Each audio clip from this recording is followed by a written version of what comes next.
एक छोटे से गांव में दो बहनें रहती थीं। बड़ी बहन का नाम गीता था और छोटी बहन का नाम सरिता। दोनों के माँ बाप बचपन में ही गुजर चुके थे। गीता पढ़ने में बहुत तेज थी और हमेशा कहती थी कि एक दिन वह इस जिले की सबसे बड़ी अधिकारी बनेगी, ताकि किसी गरीब को समस्या न हो। सरिता घर का सारा काम करती थी। वह खाना बनाती, पानी भरती और दूसरों के घरों में छोटे छोटे काम करके पैसे कमाती थी। दोनों बहनें एक दूसरे से बहुत प्यार करती थीं और हर रात साथ बैठकर बातें करती थीं कि कैसे एक दिन उनका जीवन बदल जाएगा। धीरे धीरे समय बीतता गया। गीता अपनी पढ़ाई में लगातार मेहनत करती रही।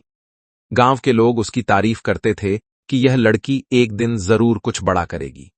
वहीं सरिता अपनी बहन के लिए हमेशा घर संभालती थी और कहती थी कि दीदी, आप बस पढ़ाई करो, बाकी सब मैं संभाल लूंगी। गांव में गरीबी थी, मुश्किलें थीं, लेकिन दोनों बहनें एक दूसरे की ताकत थीं। फिर एक दिन आया जब गीता का रिजल्ट आया। गांव में ढोल नगाड़े बजने लगे, लोग खुशियां मनाने लगे। गीता इस जिले की डीएम बन गई थी। सरिता खुशी से रोने लगी और बोली, दीदी, आपकी मेहनत रंग लाई।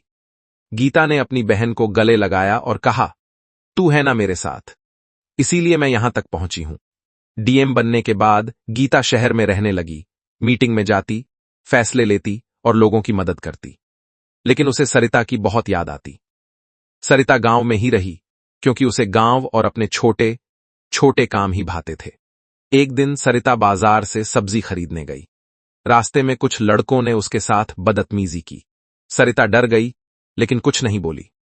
वह सीधे थाने गई ताकि पुलिस उसकी मदद करे, लेकिन थाने में बैठे दो पुलिस वाले अरुण चौधरी और संदीप उससे बुरा सलूक करने लगे। उन्होंने उसकी शिकायत लिखने की जगह उसका मजाक उड़ाया, उसे गंदे शब्द कहे और यहां तक कहा कि तू कौन है, तेरा कोई नहीं है। सरिता रोती रही, लेकिन पुलिस वालों ने उसे बाहर निकाल दिया। थाने से बाहर आकर सरिता सड़क पर रोने लगी। उसके हाथ कांप रहे थे, दिल डर से जोर जोर से धड़क रहा था। तभी पास की छत पर खड़ा रोहित, जो दोनों बहनों को बचपन से जानता था, पूरी घटना का वीडियो बना लेता है। उसे विश्वास नहीं होता कि सरिता जैसी सीधी सादी लड़की के साथ ऐसा बुरा हो सकता है। रोहित तुरंत गीता को व्हाट्सएप पर वीडियो भेजता है और लिखता है, दीदी, सरिता के साथ बहुत गलत हुआ है। गीता उस समय मीटिंग में थी। जैसे ही उसने वीडियो देखा, उसकी आंखें गुस्से से लाल हो गईं। वह तुरंत कुर्सी से उठी और मीटिंग छोड़कर बाहर निकल गई। उसके साथ सुरक्षा अधिकारी भी चल पड़े। लेकिन गीता ने कहा कि मैं गाड़ी में नहीं बैठूंगी, मैं सीधे गांव जा रही हूं। गांव पहुंचकर गीता ने सरिता को देखा। सरिता कांप रही थी, उसके कपड़े धूल से भरे थे। गीता दौड़कर उसे गले लगा लेती है और रोते हुए कहती है, जो तेरे साथ हुआ है, उसके जिम्मेदारों को मैं छोड़ूंगी नहीं। सरिता ने पुलिस वालों के नाम बताए, संदीप और अरुण चौधरी। गीता ने एक प्लान बनाया।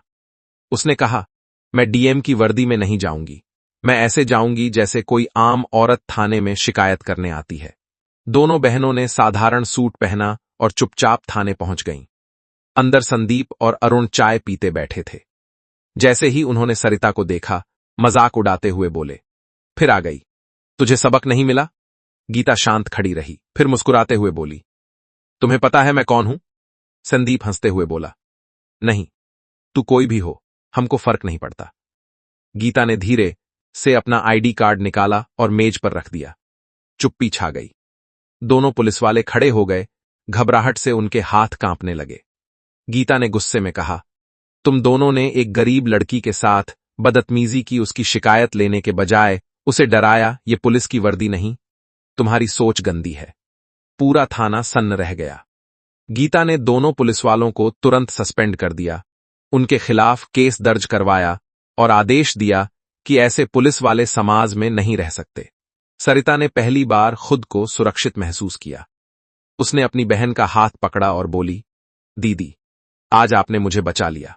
गीता ने कहा, नहीं सरिता, आज तूने साबित किया कि सच्चाई की आवाज कभी नहीं दबती।